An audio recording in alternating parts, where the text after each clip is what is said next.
Olá pessoal, live de hoje sobre arte. Tô comendo a balinha aqui. Vamos chegando, excelente. Me avisa aí pessoal, como é que tá a conexão, se o som tá ok.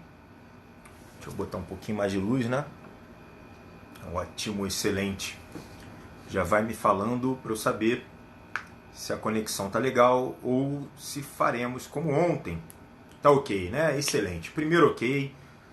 Joia. A live de hoje foi uma aventura. Vou até explicar por quê.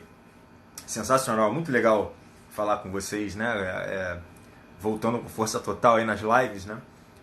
E eu acho isso sensacional, porque o que acontece? Eu tenho um dos grandes amigos meus, ele é um artista, a gente, antes de eu fazer medicina, eu fazia administração na FRJ. E a gente fazia parte de uma turma e tal, e eu estava um pouco insatisfeito com a administração federal, não sei se vocês sabem como é complexo, uma coisa, era greve, mais da metade do ano em greve, né? Os professores não iam, era todo mundo muito relapso, uma coisa bem esquisita. Aí eu, já insatisfeito, um pouco perdido na vida, caí para a medicina, né, o que não é muito ortodoxo, e esse meu amigo acabou indo para o ramo da arte. Ele fez lá, começou com designer, mas depois ele realmente se aprofundou, não sei se ele vai estar aí hoje, até avisei para ele. E aí o que acontece, muito engraçado, né, eu ia fazer minha live, aí eu ia fazer minha live, porra Couto, sério? Eu ia fazer minha live e aí eu comecei, eu falei, olha, o meu amigo, né, o Rafael, eu falei, Rafael, vamos conversar e tal. E foi ótimo. A gente tem posições diametralmente opostas na política, mas ele é uma pessoa fantástica e a gente conversa muito bem. Fluiu mais de algumas horas aí de assunto. E a conclusão é que não há conclusão. A arte, a gente vai falar hoje sobre arte, e a arte é um dos campos mais abertos, mais livres e mais insensatos e sem razão possíveis. Então, eu busquei diversas formas para tentar definir a arte. Todas as formas que eu achei são débeis, tá? Eu vou explicar, claro. Mas o melhor que eu consegui foi uma expressão minha, uma definição minha, que a arte é uma expressão humana. Ponto, tá? Por que isso? Eu fui lá nas partes mais nobres da filosofia, onde dizia que é uma conexão com o divino. Outra já, né, o campo da observação da filosofia, dizia que é uma conexão com a natureza. O outro fala que é uma expressão que arremete a sentimentos. O outro fala que tem, quase todas falam isso, que ela tem uma ligação com estética, né, com a beleza, com o belo. E aí eu fiquei assim, definitivamente confuso, porque eu consigo conceber na minha cabeça dezenas de ideias de arte que não cumprem com nenhuma dessas definições, né? Então, a arte é uma expressão humana. Por quê? É uma expressão, é algo que eu vou criar, de preferência para algum receptor, e que é humano, porque é muito mais. Eu não consigo imaginar um animal fazendo arte. Pode até existir, mas não parece ser algo próprio do animal, né? Então, quando um chimpanzé ou um elefante pega um pincel, será que ele está fazendo arte ou será que ele está só mexendo, né, ali com medo até do seu tutor, né? Então, não considero algo que seja fora do reino humano. E aí comecei a estudar na parte da filosofia, Platão tem um pouco disso, que já, né, até socrático mesmo, onde uma sociedade perfeita ela tem 4 faces, pelo menos 4 faces, né, que eles chamam de pirâmide. A influência da grego-helenística era egípcia, provavelmente, né? Pode ser que seja ao contrário, mas provavelmente era egípcia. E a sociedade perfeita monta-se uma pirâmide de 4 faces, né? Sendo ela a ciência, a política, a religião e, por último, a arte, né? De 4 faces iguais. Então, a sociedade perfeita, ela ascende e se toca aonde uma sociedade perfeita terá influência da mesma forma dessas 4 faces, né? Então, quando eu estudei isso, eu ainda não tinha criado uma sensibilidade para ver a arte. E eu fiquei estarrecido, eu falei, sério isso? Poxa, a religião e a ciência e a política eu até consegui entender, mas a arte está no mesmo patamar deles? Eu fiquei assim, nossa, eu tenho que prestar atenção nisso, né? E isso já tem alguns anos. Foi aí que eu comecei a entender um pouco mais de arte. E no meu campo de estudo, na psiquiatria, existiu, né, a Anísia da Silveira, que também não compartilha das mesmas posições políticas, no entanto, ela fez um trabalho muito legal lá no hospital, lá que hoje tem o mesmo nome, o Hospital Anísia da Silveira, que eu trabalhei, fiz muito plantão lá, um manicômio, era um antigo manicômio, ainda é, mas hoje em dia tem outro nome, tem uma colônia bem grande lá de pacientes esquizofrênicos, aonde ela começou um trabalho de expressão artística. Eu achei isso sensacional, porque conseguiu ilustrar o que eu estou falando agora. É uma expressão humana. E naquele momento ali que os esquizofrênicos estavam se expressando, era interessantíssimo como houve uma evolução dos quadros deles, né? Das pinturas deles. Inicialmente, altamente instáveis e debilitados pela doença, a esquizofrenia, não sei se vocês sabem, é uma desorganização de pensamento que pode afetar até aquele eu essencial, que a gente já falou em outra aula. E aí, nesse momento, aquela pintura altamente desorganizada, abstrata, um borrão colorido, difícil de entender. Inclusive, Jung faz um pouco dos quadros dele no Livro Vermelho, também lembrou um pouco, mas mais organizado. Lembra muito um surto psicótico, né? E depois, conforme eles iam melhorando, conforme eles iam se expressando, conforme eles conseguiam organizar a mente deles de alguma forma, os quadros também iam tomando formas. E deu até espaço para a criação de grandes artistas ali dentro, né? Não sei se chegaram a ser famosos a nível mundial, mas foi algo bem expressivo. Então a arte, né, ela é uma expressão da sua mente, ela é provavelmente algo da sua mente. Mas será que é só isso? E aí o papo vem com esse meu amigo, onde ele tem uma convicção espiritual, né, que interessante ouvir. A convicção espiritual dele é que a arte, na verdade, é um momento mediúnico, que não é dele, né? Seria algo bem gnóstico e acreditando bem na vida espiritual, onde essa expressão não seria oriunda do próprio artista, mas sim oriunda de um mundo espiritual e de uma segunda entidade, né? E aí eu já começo a pensar, bom, então vamos lá. Se há uma criação e uma passagem, uma expressão, é interessante que a gente saiba da onde vem, qual que é a origem dessa expressão. Aonde que nasce essa fonte de criatividade, né? E aí ficou lógico para mim, da mesma forma que eu falo com vocês aqui sobre um humano, que existe uma escada de ascensão, ou seja, uma evolução da própria personalidade, assim também vai ser a própria origem da arte. A arte pode vir das vísceras, ela pode ser uma coisa racional, ela pode ser algo emocional, né? Ela pode ser algo que tem uma função, pode ser algo espiritual, e se for espiritual, tanto do ponto de vista mais sublime, algo bem mais relacionado à expressão da essência e dos valores superiores, ou até espiritual mesmo, como vocês estão acostumados a ouvir, que seria algo religioso. Vamos fingir, né? Então poderia ser algo divino, claro, por que não? Poderia ser algo relacionado a algum tipo de entidade, poderia ser relacionado... Ou seja, o que eu quero dizer com isso? A arte pode vir de qualquer lugar dentro da cadeia, da constituição do ser humano. E isso dá espaço para vir muita coisa, né? E aí eu volto lá para os tempos remotos, os tempos antigos, a gente tem arte desde que o humano é humano, né? A gente pinta lá o boi, a gente pinta lá o touro, não é assim? Os outros humanos, um sol. Por que faziam isso? Não é relacionado à economia, né? A gente sabe que nessa época não existia nada parecido com dinheiro. Aquilo ali é uma expressão humana. A pessoa tem uma vontade de fazer aquilo e de alguma forma aquilo serviu, talvez não naquela época, mas muito tempo depois, e assim é a arte. A arte você cria, muitas vezes não sabe por que está criando, muitas vezes não tem valor naquele momento, pode ser que tenha ou não, pode ser que tenha no futuro ou não, às vezes simplesmente ninguém está vendo valor nenhum. Então eu conheço várias obras de poetas, artistas que pintam, a maioria deles não foram valorizados em vida, e no entanto eles continuavam fazendo a arte deles. Parecia que algo precisava ser expresso ali. E eles simplesmente faziam. Sem esperar muita coisa em troca. Olha, eu não sei dizer o que está acontecendo, mas eu preciso botar isso para fora.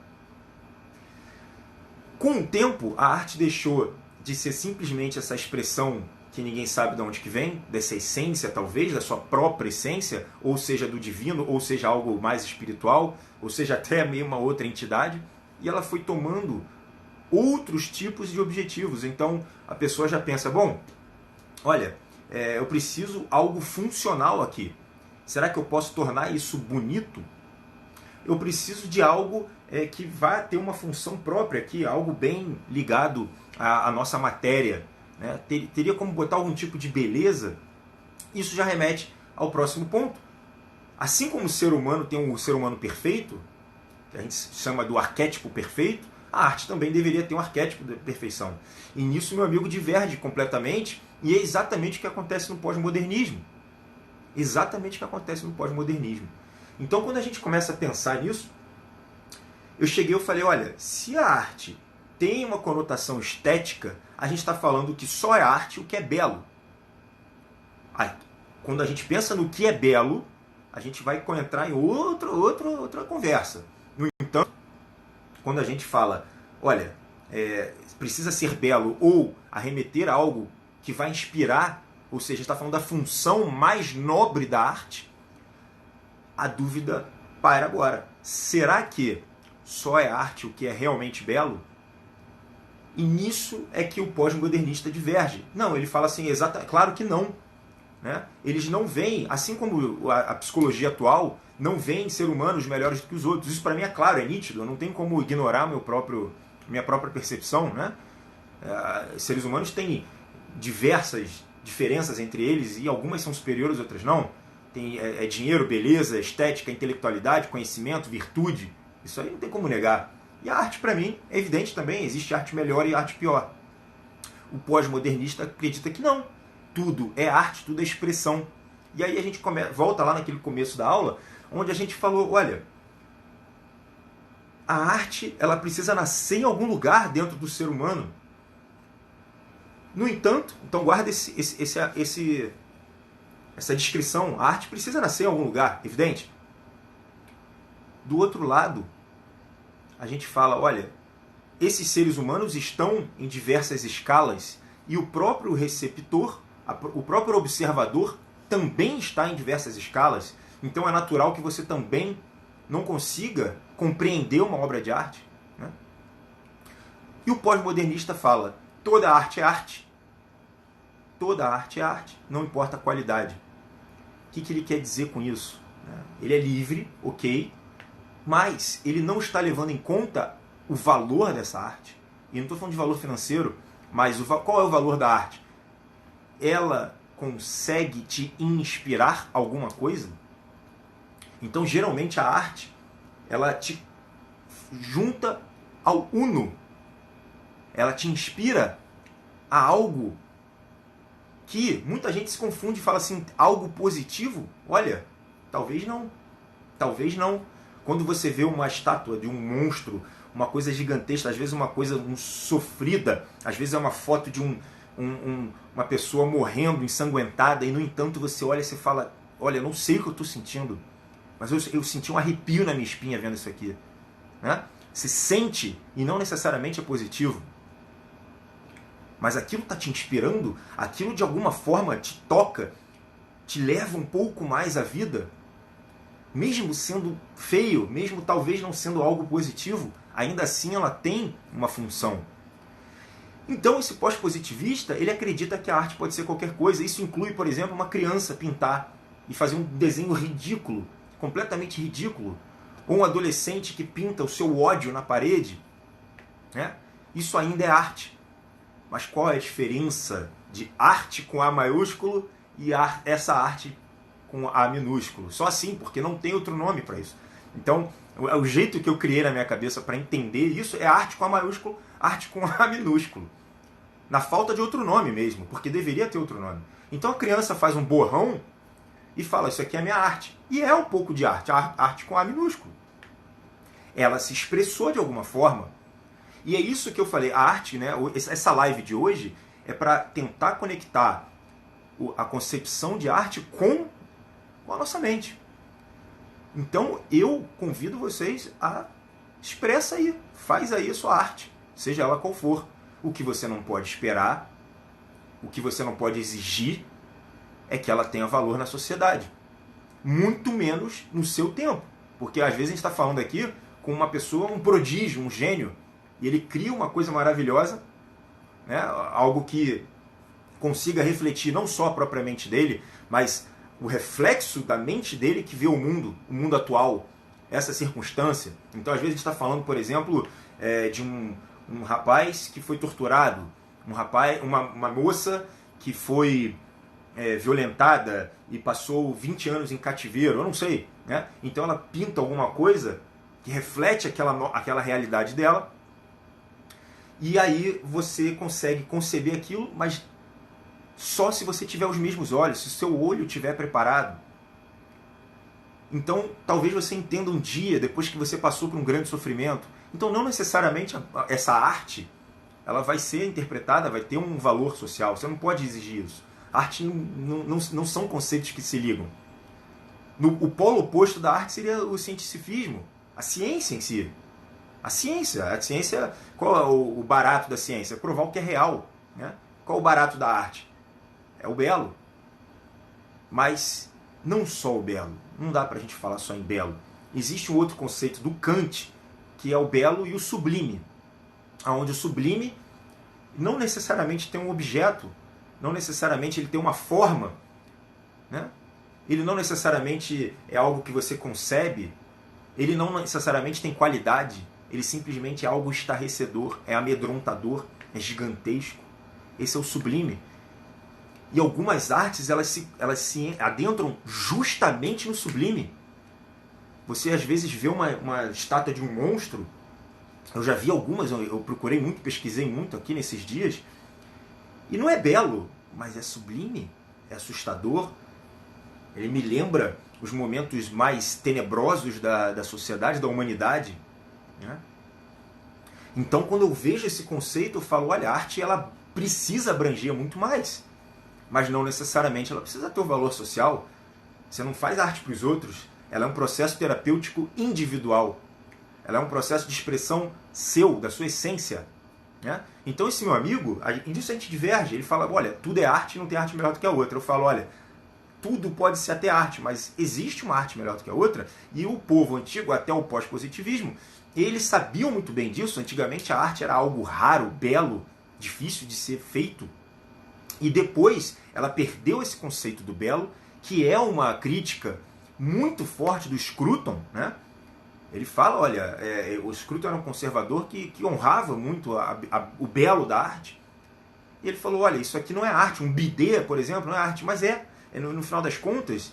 Por quê? Porque mudou o conceito do que é arte. Ela não mais agora é sobre o belo, sobre as inspirações mais nobres, mas ela agora passa a ser um reflexo da sua visão perante a humanidade, perante o momento social atual, né? Então, por exemplo, você pega lá os expressionismos, o cubismo e não sei o quê. Aquilo ali, de uma certa forma, está mostrando como que tua mente está organizada. É o mesmo papo do esquizofrênico, que não consegue ter uma expressão fixa, concreta. É tudo muito abstrato, né? Então a grande diferença é essa. Eu acredito que exista uma ascensão humana, uma escala evolutiva humana, que se dá através de esforço, né? E a arte não teria como ser diferente. Então, quando você está com ódio, me responde aí, pessoal, ódio é uma força construtora ou destruidora? Né? Então, se a pessoa está se expressando através do ódio, como a gente vê aí na rua, como a gente vê os adolescentes aí, jovens, o que a gente espera que seja essa arte? Seja uma arte destruidora, seja uma arte de baixo nível, né? Ainda é arte, mas ela não cumpre a função principal dela, que seria o belo. O arquétipo perfeito da arte é o belo. Então, ela pode inspirar. É claro que pode. Claro que pode. Por que aquele bidê ficou famoso? Olha, aquele bidê ficou famoso porque ele era uma expressão de o quanto que aquele artista estava ridicularizando o mercado artístico. E isso entrou para a história. Assim como a banana no Silver Tape, né? Mostrando, olha, o que eu quero dizer aqui? Esse mercado artístico é ridículo. E aquilo virou uma arte ridícula e foi vendida por milhares e milhares e milhares de dólares. Por quê? Porque fez história, fez parte de um novo cenário, né? Então, esse conceito de arte, ele é muito, muito amplo. Passa do belo para uma arte que tenha função na sociedade, uma função que não aquela primária do belo, de inspirar. Ela tem esse composto do sublime. Muitas vezes você não tem uma boa inspiração, mas ficou estarrecido, né? Então esse é o conceito do sublime do Kant. Depois ela passa por uma expressão crítica social, né? E muitas vezes ela é simplesmente uma expressão do seu momento de vida, que é o que você vê uma criança, um adolescente, uma pessoa sofrida, às vezes é uma pessoa altamente espiritualizada, mas, pessoalmente, opinião mesmo, totalmente opinião, eu acredito que a arte precisa ser inspiracional, de alguma forma. Não precisa necessariamente ser belo, mas que seja algo que inspire a que você sinta, a que você se sinta vivo, que você sinta algum tipo de emoção de engrandecimento, mesmo que seja um temor, né? Quando você olha um vulcão, uma avalanche, um tsunami, quando você olha o cosmo, quando você olha a Via Láctea, né? Você sente um certo temor, tá tudo bem. Agora, será que a arte, tudo o que estão falando aí já entra um outro debate, uma outra opinião, né? Porque muitas vezes essa arte está prejudicando a sociedade. Aí eu sou completamente contra. Você colocar coisas horríveis dentro da sociedade, né? Imagens que inspirem nojo, né? Isso não. Isso eu já acho que não é algo que seja bem-vindo.